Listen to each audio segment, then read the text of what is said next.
Quando uma pessoa tem uma doença autoimune, acontece uma coisa que é totalmente ao contrário. O sistema autoimune que foi feito para nos defender de ameaças externas começa a atacar a própria pessoa. Então, aquela célula que foi feita para identificar um vírus que entrou, uma bactéria, e dar conta dele, começa a atacar a própria célula da pessoa que tem esse sistema imunológico. Eu diria que é uma característica, é quase como se fosse uma autorrejeição bioquímica, né?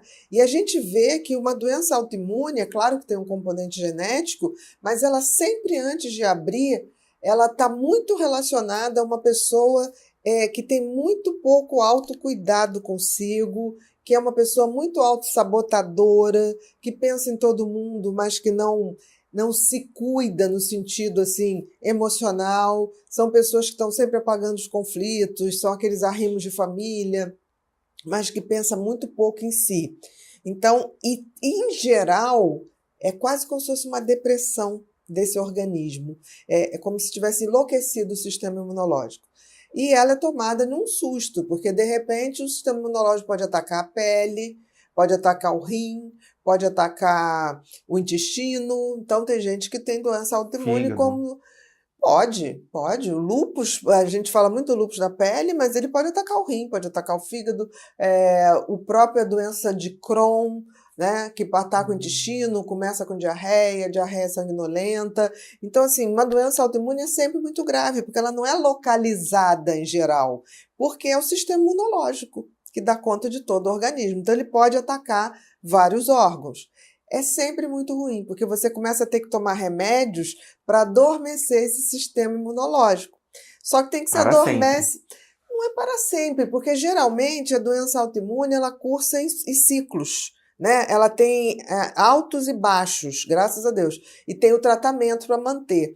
Mas de cara, a pessoa tem que tomar uma grande dose, por exemplo, de corticoide, para tentar desinflamar essa inflamação que os anticorpos fizeram nesse corpo, de uma maneira geral. Então, isso traz um medo muito grande, porque primeiro essa overdose de corticoide rapidamente muda o corpo da pessoa, muda o humor, então a pessoa se vê muito irritada, às vezes deprimida. Né, assim, um pouco da sua imagem. Da sua autoimagem, toma um susto do tipo assim, como é que é isso? Tem um exército dentro de mim que resolveu me atacar e eu não sei que horas vai se manifestar ou não.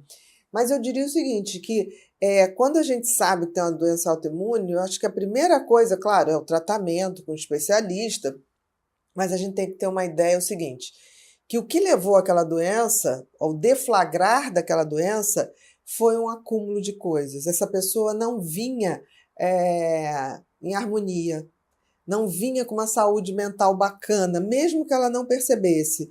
Ela estava com uma sobrecarga, provavelmente ela estava vivendo de uma maneira que não era agradável. É quase como se aquele sistema imunológico tivesse assim, eu não aguento mais, eu vou fazer alguma coisa para te acordar. Então, eu acho que é a hora que a gente para e começa assim, eu vou fazer o tratamento clínico, mas o que eu posso fazer para ressignificar minha vida?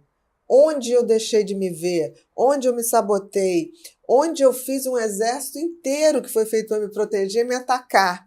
Eu acho que é uma hora muito de ir para dentro e repensar a vida em como ser mais feliz. Mas não feliz em relação aos outros. Essa felicidade autêntica, a felicidade que vem de você. O que eu deixei de fazer que eu gostava? Onde estão os talentos que eu deixei pelo meio do caminho? Prazeres, né, Bia? Onde estão meus talentos que eu deixei pelo meio do caminho? Onde está a vida que eu deixei de viver para viver a vida dos outros? Eu acho que isso é a coisa mais importante. Não tenho a menor dúvida. É uma situação difícil, mas é uma situação que pode ser um ponto, um turning point, né? Um ponto de virada para você realmente renascer.